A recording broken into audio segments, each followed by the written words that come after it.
आर्यन को बचाना है। नमस्कार, आप देख रहे हैं राजस्थान लाइव। मैं हूं आपके साथ श्रुति श्रीवास्तव। आज जिक्र दौसा से बड़ी खबर की सबसे पहले, क्योंकि कालीखाड़ गांव में बोरवेल में एक 5 साल का मासूम बच्चा गिरने का मामला सामने आया है। 18 घंटे बीत चुके हैं, बच्चे को निकालने की कोशिश अभी भी जारी है। अभी तक बोरवेल से मासूम बच्चा नहीं निकल पाया है। एनडीआरएफ की टीम लगातार रेस्क्यू ऑपरेशन चला रही है। एलएनटी मशीनें बोरवेल के पास गड्ढा खोदने में लगातार जुटी हुई हैं, लेकिन क्योंकि जिसमें 5 साल का मासूम आर्यन बोरवेल में गिरा है, उसकी जो गहराई है वो 120 फीट है और डीएम देवेंद्र कुमार रात भर से मॉनिटरिंग कर रहे हैं पूरे सिचुएशन की, पूरे ऑपरेशन की। बोरवेल में गिरे बच्चे को निकालने की कोशिश अभी भी जारी है। जेसीबी से बचाने के लिए सुरंग बनाई जा रही है बच्चों को। 2 तस्वीरें इस समय आपको दिखा रहे हैं। एक तरफ देखिए जहां एलएनटी की 3 मशीनें, तमाम जेसीबी आपको नजर आ रही है, जहां पर ये एक पूरा खेत है बड़ा सा, जहां पर गड्ढा खोदा जा रहा है। बोरवेल के जस्ट समीप ही ये गड्ढा खोदा जा रहा है, ताकि जो 120 फीट गहरे बोरवेल में 5 साल का मासूम आर्यन फंस गया है जाकर, उसको बचाया जा सके। 15 घंटे से ज्यादा समय बीत चुके हैं और अभी तक 50 फीट, लगभग 50 से 60 फीट के बीच में अभी तक गड्ढा खोदा गया है। दूसरी तरफ डीएम वहां पर लगातार रात से ही मौजूद है, डीएम देवेंद्र कुमार, जो कि पूरे ऑपरेशन की मॉनिटरिंग कर रहे हैं। दूसरी जो तस्वीर आपको दिख रही है, टीवी स्क्रीन जो दिख रहा है छोटा सा, वो बोरवेल की है।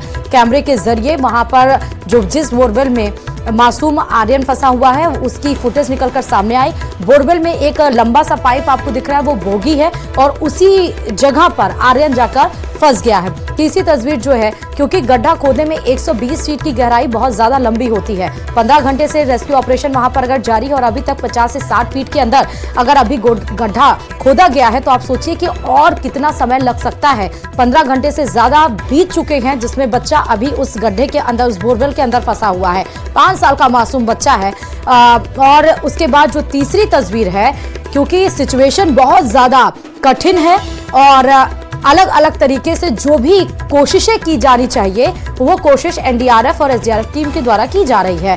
एनडीआरएफ की टीम, आप देखिए, एक जो तीसरी तस्वीर है, वहां पर एक जो नुस्खे होते हैं, यानी कि जो कोशिश वहां पर है कि एक मशीन वहां पर बनाई जाए और एक टोकरी एक तरह से बनाई जा रही है और उसको बोरवेल के अंदर डालने की कोशिश की जा रही है, ताकि वो जो टोकरी है वो उसमें आर्यन फंस जाए और आर्यन को उससे बाहर निकाला जाए। लेकिन यहाँ पर कठिनाई ये आ रही है कि बोरवेल के अंदर एक जो बोगी है, ये जो टोकरी अंदर जा रही है, वो उस बोगी की वजह से आर्यन तक पहुंच नहीं पा रही है और यही कोशिश लगातार मशक्कत की जा रही है एक टीम के द्वारा। दूसरी आप देखिए कि गड्ढा लगातार खोदने का प्रयास जारी है, वो प्रयासरत है और अगर दोनों में से कोई भी जो परीक्षण वो सफल हो जाता है, कोई भी कोशिश अगर सफल हो जाती है, तो वो बहुत अच्छी बात है। और जल्दी से जल्दी ये कोशिश की जा रही है कि दोनों में से, चाहे वो गड्ढा जल्दी से खोद कर और आर्यन को बाहर निकाला जाए, या जो ये टोकरी बनाई जा रही है जो अंदर जाकर प्रिंस तक अगर वो पहुंच जाती है और उसमें प्रिंस फंस जाता है या उसको पकड़ लेता है और वो बाहर आ जाता है, तो और भी ज्यादा जो कोशिश है वो जल्दी और सफलतापूर्वक और रिस्की फ्री मानी जा रही है। वो बच्चे इधर से आ रहे थे, इधर जा रहे थे, मैं खेत में ननानी कर रहे थे। फिर मेरे को तो वो अचानक इसमें पाँव खिसले, जो उसमें गिर गए। इसके पापा जो कुछ सब सामान लेने चले गए थे बाजार में, फिर उसने इसके ने फोन किए जब उसने पूरे प्रशासन ने फोन किए, प्रशासन फोन के उसके ने फोन किए। पहले मेरे 3 साल पहले मेरे एक बच्चे खत्म हो गए, उसकी टेंशन में मैं तो ओके, फिर मेरा तो अतरा दिमाग काम करे। फिर चलो हम समझ रहे हैं आपकी भावना, क्या चाहते हो, मतलब उम्मीद क्या है, भगवान से क्या है उम्मीद? मैं तो मेरे बच्चे को सही समझ भगवान से क्या कहोगे भाई, बच्चा सुरक्षित निकले, भगवान से क्या? मेरे बच्चे सही सलामत निकले। आर्यन को बचाना है। न्यूज 18 की इस मुहिम में यहाँ जो लोग बैठे हैं, जो लोग यहाँ मौजूद हैं, वो दुआएं कर रहे हैं। न्यूज 18 के दर्शक भी दुआएं कर रहे हैं कि आर्यन को सकुशल बाहर निकाला जाए। दौसा के कालीखाड़ गांव में 150 फीट के बोरवेल में जो आर्यन गिरा हुआ है, करीब 120 फीट की गहराई में फंसा हुआ है। ये तस्वीरों में आप देख सकते हो कि लगातार रेस्क्यू ऑपरेशन किया जा रहा है। एलएनटी मशीनें, जेसीबी मशीनों के माध्यम से खुदाई की जा रही है और पैरेलल 120 फीट की खुदाई करने के बाद एक सुरंग बनाई जाएगी, उसके माध्यम से फिर बच्चे तक पहुंचने की कोशिश की जाएगी। दूसरा जो ये तकनीक अपनाई जा रही है, ये एनडीआरएफ के जवान हैं और एनडीआरएफ के जवान इस तकनीक को अपना रहे हैं। जो ये लोहे की रोड डाली जा रही है, इन रोड के जरिए 120 फीट की गहराई तक पहुंचने की कोशिश की जा रही है। नीचे एक ऐसा इक्विपमेंट लगाया गया है जो बच्चे को फंसाकर बाहर निकालने की कोशिश की जा रही है और इसी कोशिश की जा रही है कि जल्दी से जल्दी बच्चे को बाहर निकाला जाए। जिला प्रशासन के आला अधिकारी कल से ही यहाँ पर लगातार मॉनिटरिंग कर रहे हैं। खुद दौसा के कलेक्टर देवेंद्र कुमार की मौजूदगी में यहाँ पर रेस्क्यू ऑपरेशन किया जा रहा है। सभी की उम्मीद और कोशिश एक ही है कि आर्यन को सकुशल बाहर निकाला जाए। इसके लिए एसडीआरएफ, एनडीआरएफ की टीमें लगातार यहाँ पर रेस्क्यू ऑपरेशन चला रही हैं। रात भर खुद कलेक्टर देवेंद्र कुमार यहाँ मौजूद रहे। हम जिला कलेक्टर से बात करते हैं। सर, रात भर आप यहाँ पर मौजूद रहे, आप किस प्रक्रिया के तहत पूरा कार्य किया जा रहा है? नहीं, वही प्रक्रिया है। एनडीआरएफ की जो है वो नीचे एक अम्ब्रेला लगा करके उसको होल्ड करने के लिए रॉड डाली जा रही है ताकि बच्चा नीचे ना सरके, और उसके बाद जो है एक रिंग डाल करके उसके हाथ को फंसाने की का प्रयास करेंगे। और साथ ही साथ हम लोग पोकलेन से और जेसीबी से खुदाई भी कर रहे हैं कि अगर हमें पैरेलली सुरंग बनाने की आवश्यकता पड़े तो उसके लिए पैरेलल काम शुरू करें। बच्चा कैसा है सर? सीसीटीवी फुटेज आए हों, कोई ऐसी बात? जी, रात को फुटेज आए थे तो रात को हाथ में हल्का सा मूवमेंट देखने को मिला था। ऑल्दो अभी डिटेल जो है कि शायद अभी डिटेल जो है और अभी मालूम पड़ेगा जब कैमरा और ये जो हमारा एल है ये नीचे प्लेस हो जाएगा। नीचे एक कोई लोहे की बोगी में फंसा हुआ है, क्या इक्विपमेंट है, उससे कोई परेशानी आ रही है रेस्क्यू ऑपरेशन? नहीं, उसकी वजह से इनफैक्ट वो बच्चा फंस गया था क्योंकि उसके नीचे सीधा पानी है। तो उस पर बच्चा जब नीचे गया था तो उस पर अटक गया था। तो जहाँ तक परेशानी की बात है तो नो डाउट परेशानी तो आ रही है क्योंकि वो एक टेढ़ा सा फंसा हुआ है जो है, लेकिन फिर भी एनडीआरएफ जो है हमारे प्रयास में। यदि इस जो ये तकनीक को नीचे करके भेजा, इसमें बच्चा फंस गया तो फिर बाहर निकलने की पूरी संभावना रहती है। देखिए, प्रयासरत हैं और उम्मीद हमारी यही है कि हम निकाल पाएँ। ये जो अभी डाला जा रहा है तो नीचे सपोर्ट के लिए है, इससे ऊपर नहीं खींचा जाएगा। ये तो इसलिए कि बच्चा और नीचे ना गिरे या फिर जब उस बच्चे को ऊपर निकालने के प्रयास किए जाएंगे तब जो है कि नीचे ना गिरे, तो वो सपोर्ट के लिए अभी एक अम्ब्रेला शेप का जो है वो बच्चे के नीचे बनाने के लिए रॉड डाला जाएगा। दूसरी चीज़ भेजी जाएगी बच्चे को निकालने के लिए? हाँ, उसके अलावा जैसे मैंने बताया कि रिंग भी डालेंगे जिससे उसके हाथ को फंसाने का प्रयास करेंगे जिससे वो ऊपर खींचा जाए। एक पैरेलल एक गड्ढा भी खोदा जा रहा है, इसको भी एक अलग बिल्कुल ये सेकेंडरी ऑप्शन है। प्राइमरी तो हम चाहते हैं कि एनडीआरएफ को प्रयास करे उसी से होगा। अदरवाइज यहाँ पर भी हम खोद रहे हैं, तकरीबन 40-50 फीट के आसपास खोद दिया गया है। ऑल्दो उसमें काफ़ी समय लगता है, तो ये भी प्रयास लेकर हमने पैरेलल चलाया। और खबरों में आगे बढ़ते हुए सीधे आपको चित्तौड़गढ़ से बड़ी खबर बताते चले, जहां पर पुलिसकर्मी गोलीकांड से जुड़ी बड़ी अपडेट ये है कि ट्रेनी कांस्टेबल, महिला कांस्टेबल की हालत गंभीर अभी भी बताई जा रही है। दोनों पुलिसकर्मियों का उदयपुर में इलाज जारी है क्योंकि चित्तौड़गढ़ में वो भर्ती थे लेकिन उनकी हालत गंभीर थी, इसलिए उनको उदयपुर रेफर कर दिया गया था। उदयपुर में दोनों का इलाज अभी भी जारी है लेकिन अभी स्थिति उनकी गंभीर ही है। कल ट्रेनी कांस्टेबल ने महिला कांस्टेबल को गोली मारी थी। पूनम को गोली मारने के बाद सियाराम ने खुद को भी गोली मार ली थी। डीएसपी का गनमैन है, डीएसपी अंजलि का ये गनमैन है सियाराम, जिसने बेगू थाने में तैनात है पूनम, और बेगू थाने के 100 मीटर दूर पर ही ये गोलीकांड हुआ था। दोनों कांस्टेबल प्रोबेशन पर हैं और एक ही मकान में रहते हैं। चित्तौड़गढ़ पुलिस विभाग अब गोलीकांड के कारणों की जांच कर रहा है कि आखिर क्या हुआ कि जो सियाराम ने पूनम को गोली मारी, क्योंकि एक ही मकान में अलग अलग कमरों में रहते थे। और ये बताया जा रहा है कि सियाराम अपने कमरे में पूनम को बुलाया। जैसे ही पूनम उसके कमरे में गई वो पहले ही पिस्टल लेके बैठा हुआ था। पहले तो पूनम को उसने गोली मारी और उसके बाद खुद को उसने गोली मारी। दोनों को चित्तौड़गढ़ इलाज के लिए फौरन लेके जाया गया लेकिन हालत गंभीर होने के चक्कर में उसे रेफर किया गया उधर। रिक्रूट कांस्टेबल है सियाराम, उसने एक रिक्रूट महिला कांस्टेबल है पूनम, उसको गोली मारी है, जानकारी मिली है। और फिर उसने कांस्टेबल ने खुद को भी गोली मारी है और दोनों ही काफ़ी सीरियस कंडीशन में बेगूसराय रेफर होके आए हैं। यहाँ इलाज चल रहा है, दुखद घटना है। इलाज चल रहा है और इलाज के बाद में यहाँ पे जो प्राथमिक जांचें हैं उसके बाद स्थिति मालूम पड़ेगी। अभी बता रहे हैं कि कंडीशन स्टेबल है। सर्विस पिस्टल से मारी है। अब जो भी कारण है वो तो अभी थोड़ा जांच करने के बाद ही मालूम पड़ेगा। जैसा भी होगा मैं आपको बता दूँगा। हमारा रिक्रूट कौन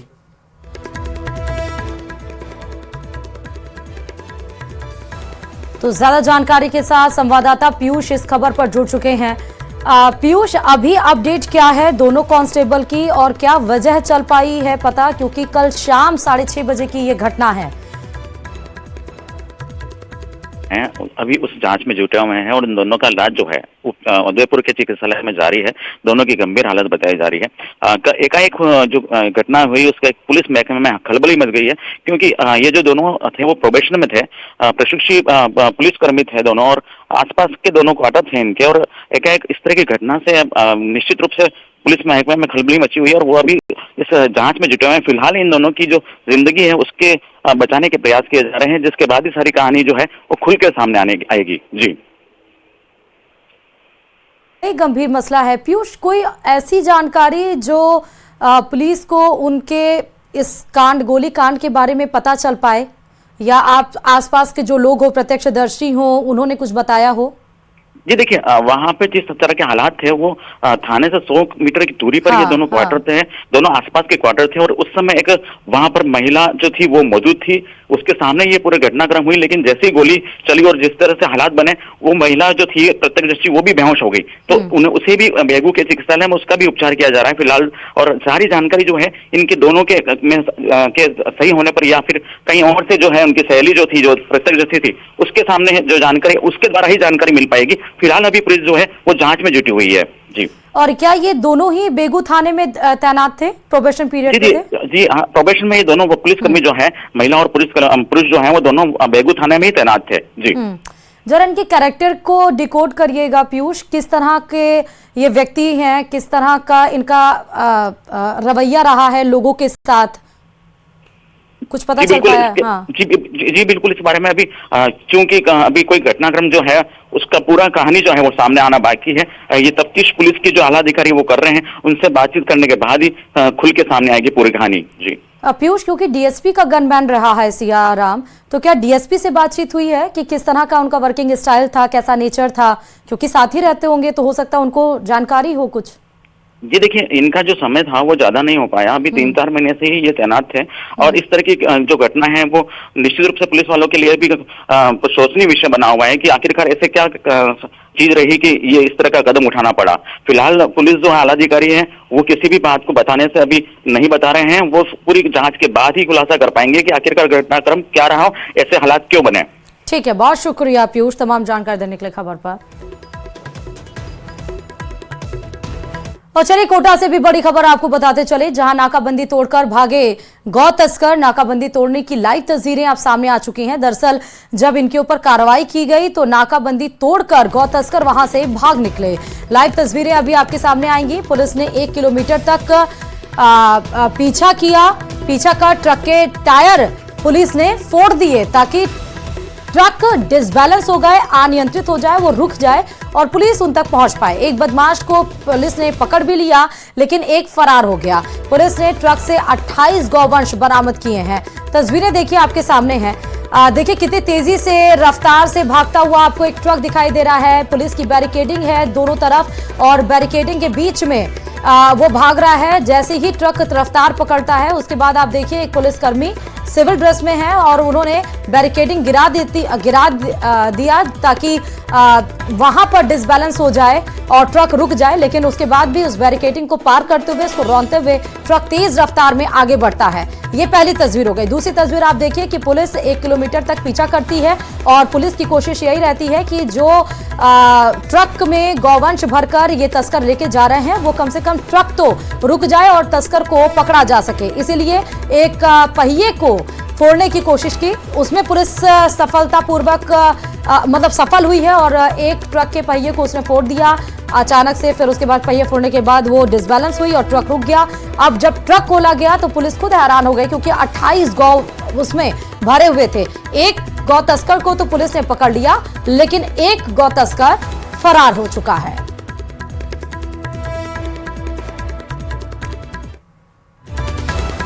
तो कोटा से बड़ी खबर आपको बता रहे हैं। गौ तस्करों की जो खबर है वो इस समय आपको बता रहे हैं। ज्यादा जानकारी के साथ संवाददाता ओम प्रकाश इस खबर पर जुड़े हुए हैं। ओम प्रकाश, अभी लेटेस्ट जानकारी क्या है? एक आरोपी से पूछताछ, दूसरे की क्या कुछ जानकारी मिल पाई है? देखिए, दूसरे आरोपी की तलाश जारी है, लेकिन फिलहाल उसके बारे में कोई सुराग हाथ नहीं लग पाया, क्योंकि अंधेरे का फायदा उठाते हुए हालांकि पुलिस ने तस्करों का पीछा किया था, लेकिन एक पकड़ में आ गया, जबकि दूसरे का अभी तक कोई सुराग हाथ नहीं लग पाया और इनसे पूछताछ की जा रही है। फिलहाल ये कहा जा सकता है कि 28 जो गोवंश है उनको मुक्त करवा दिया गया था। बेरहमी से उनको ट्रक में भरकर ले जाया जा रहा था और ये रामगढ़ मंडी इलाके से आ रहे थे और उस इलाके में भी इन्होंने नाकाबंदी तोड़कर जो है भागने में वहां से सफल हो गए थे, लेकिन यहाँ ये नाकाबंदी तोड़ने के बाद पुलिस ने पीछा किया और पुलिस की टीम ने जो है टायर फोड़कर गाड़ी रुकवाई और करीब 1 किलोमीटर तक पीछा करने के बाद में हालांकि ट्रक को जब्त कर लिया, एक आरोपी को गिरफ्तार कर लिया और पूरी कार्रवाई की जा रही है। लेकिन कहा जा सकता है कि तस्करों के हौसले किस तरह बुलंद है कि वो इस तरह की वारदात को अंजाम दे रहे हैं, जहां नाकाबंदी की हुई है, बैरिकेड तोड़कर जो है बेखौफ होकर जो है भागने में सफल होने का जो है ये काम किया है। लेकिन फिलहाल ये कहा जा सकता है कि एक आरोपी पुलिस की गिरफ्त में आ गए हैं। ट्रक को पंचर करने के बाद पुलिस इस मामले में आरोपी को पकड़ने में कामयाब हो गई, लेकिन दूसरे आरोपी की फिलहाल तलाश जारी है। कोटा ग्रामीण की चेचर थाना पुलिस पूरे मामले की जांच कर रही है और जो 28 गोवंश है उनको गौशाला में भिजवाए गए हैं, जिसमें 16 गोवंश तो बछड़े ही है, जबकि 12 गोवंश दूसरे हैं। तमाम 28 गोवंश को ठीक है ओम प्रकाश, बहुत शुक्रिया तमाम जानकारी देने के लिए खबर पर। और अब खबर डूंगरपुर जिले से है, जहां बिछीवाड़ा थाना क्षेत्र में नेशनल हाईवे 48 पर चलती कार में अचानक आग लग गई। आग लगने वाली कार की ये तस्वीरें आपके सामने हैं। कार चालक ने समय रहते कार से कूदकर अपनी जान बचा ली। देखते देखते कार जलकर खाक हो गई। कार चालक मांगेलाल गुजरात की सूरत से कार लेकर राजसमंद की ओर जा रहा था और इस बीच कार के पीछे से आग की लपटें उठने लगी। तभी उसने कार से कूदकर जान बचाई। पुलिस और फायर ब्रिगेड की टीम ने आग पर काबू पाया। और चलिए इस बीच उदयपुर से बड़ी खबर है। गैस सिलेंडर से भरी ट्रक पलट गई है। ट्रक चालक ने कूदकर अपनी जान बचाई। पहाड़ी से टकराकर ये ट्रक पलटी। गैस से भरी हुई सिलेंडर खाई में गिरे हैं। बड़ा हादसा होने से टल गया। मौके पर ग्रामीणों ने गैस सिलेंडर इकट्ठा किया है। ये देखिए, झाड़ोल के नेशनल हाईवे 58E के रड़घाटी की घटना है। तो पहले जो ट्रक गैस सिलेंडर से भरी हुई थी वो पहाड़ से टकराई, उसके बाद वो गिर गई और पलट गई ट्रक, और उसके बाद जिसमें गैस सिलेंडर भरा हुआ था वो खाई में गिरा। ग्रामीणों की मदद से एक एक गैस सिलेंडर को पकड़ के उसको इकट्ठा किया जा रहा है। झाड़ोल के नेशनल हाईवे 58E की ये पूरी घटना है। और इस बीच सिरोही से भी बड़ी खबर है। पुलिस को चकमा देने के लिए एम्बुलेंस से नशा तस्करी की जा रही है, क्योंकि एम्बुलेंस अगर सड़कों पर दौड़ेगी तो शायद ही किसी को शक होगा कि उसमें नशा तस्करी की जा सकती है। एम्बुलेंस में स्मैक की तस्करी की जा रही है। पुलिस ने 23 ग्राम स्मैक जब्त किया है। 3 स्मैक तस्करों को पुलिस ने गिरफ्तार भी कर लिया। उदयपुर से सिरोही की तरफ ये एम्बुलेंस जा रही थी। मोरस के पास नाकाबंदी के दौरान कार्रवाई की गई तो पता चला कि एम्बुलेंस में मरीज नहीं बल्कि एम्बुलेंस में मादक पदार्थों की तस्करी की जा रही है। जो लोग उसमें शामिल हैं वो पुलिस को चकमा देने के लिए रोजाना नए तरीके अपनाते रहते हैं और ऐसा ही मामला सिरोही में भी देखने को मिला। यहाँ नशा तस्कर पुलिस को चकमा देने के लिए एम्बुलेंस का इस्तेमाल करने लगे, जिस पर पुलिस और डीएसटी टीम ने कार्रवाई करते हुए स्मैक तस्करों पर शिकंजा कसा है। ये भी बता दें, नशा तस्कर एम्बुलेंस से उदयपुर से सिरोही की ओर जा रही थी और इसी दौरान मोरस चौकी के बाहर एम्बुलेंस से 23 ग्राम स्मैक जब्त कर 3 आरोपियों को गिरफ्तार किया गया और इस मामले में आरोपियों के खिलाफ मामला दर्ज कर अग्रिम जांच की जा रही है। और इधर डूंगरपुर की बिछीवाड़ा थाना पुलिस ने अवैध शराब तस्करी के खिलाफ बड़ी कार्रवाई को अंजाम दिया है। बिछीवाड़ा पुलिस ने राजस्थान गुजरात के रतनपुर बॉर्डर पर कार्रवाई करते हुए अवैध शराब से भरे 2 ट्रकों को जब्त किया। साथ ही पुलिस ने दोनों ट्रकों के चालक को गिरफ्तार करते हुए 15 लाख की शराब बरामद की। दोनों कंबल की आड़ में शराब की तस्करी कर रहे थे। फिलहाल पुलिस दोनों तस्करों से पूछताछ कर रही है। तो कंबल की आड़ में शराब की तस्करी करते हुए एक मिनी ट्रक जिसमें घरेलू सामान पुराना की आड़ में शराब तस्करी की जा रही थी। उसमें भी उस मुलजिम को गिरफ्तार कर प्रकरण दर्ज कर पूछताछ की जा रही है। अग्रिम अनुसंधान जारी है। और अब खबर अजमेर से, क्योंकि उत्तर भारत की पहाड़ियों पर हो रही बर्फबारी और ठंडी हवाओं का असर अब अलग अलग शहरों में भी देखा जा रहा है। अजमेर में भी लगातार तापमान में गिरावट देखी गई है। रात का तापमान 8 से 9 डिग्री तक पहुंच गया है, तो वहीं दिन के तापमान में भी भारी गिरावट आई है, जिसके कारण सर्दी लगातार बढ़ती हुई नजर आ रही है।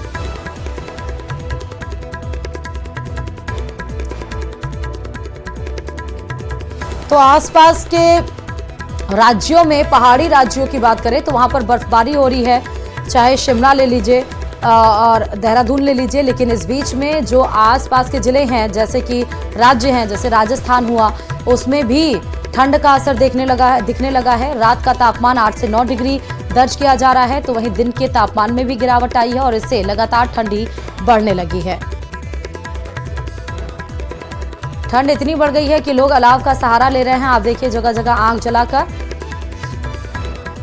उत्तर भारत में बर्फबारी का दौर शुरू हो गया है। पहाड़ों पर बर्फबारी के बाद अलग अलग स्थानों पर हवाओं का दौर भी शुरू हो गया है। अजमेर में हम खड़े हैं, जहां पर आप देखेंगे जेएलएन अस्पताल के बाहर तेज हवाओं और सर्दी के कारण अलाव तापने को वो लोग मजबूर हो गए हैं। जेएलएन अस्पताल के बाहर खड़े हैं। बड़ी संख्या में यहाँ पर जो मरीज हैं उनके परिजन यहाँ पहुँचते हैं और रात भर से क्योंकि सर्दी होती है, सर्दी में ऐसे में अलाव तापना बहुत ज़रूरी हो जाता है और ऐसे में तमाम जो लोग हैं वो चाय की चुस्कियाँ लेते हुए नज़र आ रहे हैं। अलग अलग स्थानों पर इस तरह के नज़ारे हैं वो देखने को मिल रहे हैं। यहाँ के स्थानीय लोग हैं, सरवार से आए हैं और अलग अलग स्थानों पर आए हैं। इनसे बातचीत करते हैं। कहाँ से आए हो बाबूजी और किस तरह की सर्दी पड़ रही है? नसीराबाद से आए हैं सर, और सर्दी बहुत तेज़ है। 2 दिन से हवाओं का बहुत वो है, इसलिए चाय पी कर आग के पास बैठे रहते हैं। बहुत ठंड पड़ रही है। हम सरवार से आए हुए हैं, 3 दिन हो गए हवा चलते और रात भर से तप रहे हैं। कौन आया हुआ आपके यहाँ पे? मरीज लेडीज़ बढ़ती है। तो यहाँ पर जो है, क्योंकि अस्पताल है, बड़ी संख्या में जो लोग हैं वो आते हैं। आप देखेंगे जो तमाम जो लोग हैं सिर पर जो है पट्टा, और जो आप देखेंगे इधर बावजूद बैठे हैं वो पूरा एक कंबल ही ओढ़कर यहाँ बैठे हैं, और जिससे कि सर्दी ना हो और सर्दी ना लगे। चाय की दुकान पर आप पहुँचते हैं, देखेंगे लगातार जो है चाय यहाँ पर गर्म हो रही है और चाय जो है लेने के लिए भी लगातार लोग हैं वो रात भर से ही मौजूद हैं। आप देखेंगे जो चाय बनाने वाले व्यक्ति हैं, हालांकि धूप यहाँ पर निकल गई है, धूप होने के बावजूद भी जो सर्द हवाएं हैं वो सभी को यहाँ पर जो है अपनी आगोश में ले रही है। ऐसे में किस तरह की व्यवस्था आपने की है? पूरा आप ढके हुए हैं, चाय की चुस्कियाँ ले रहे लोग बाग? हाँ जी बिल्कुल ले रहे हैं चुस्कियाँ। हाँ, चाय भी अच्छी बन रही है हमारे यहाँ की। चाय पी के देखिए एक बार आप। हाँ। और न सिर्फ अजमेर बल्कि सिरोही में भी सर्दी का असर दिखाई देने लगा है। लोग ठंड से बचने के लिए अलाव का सहारा ले रहे हैं। सिरोही का तापमान 8 डिग्री के नीचे पहुंच गया है। तस्वीरें आपको दिखा रहे हैं सिरोही की, आप देखिए जहां पर अलाव का सहारा लेते हुए यहां पे नजर आ रहा है। जिले में पारा 8 डिग्री तक पहुंच गया है।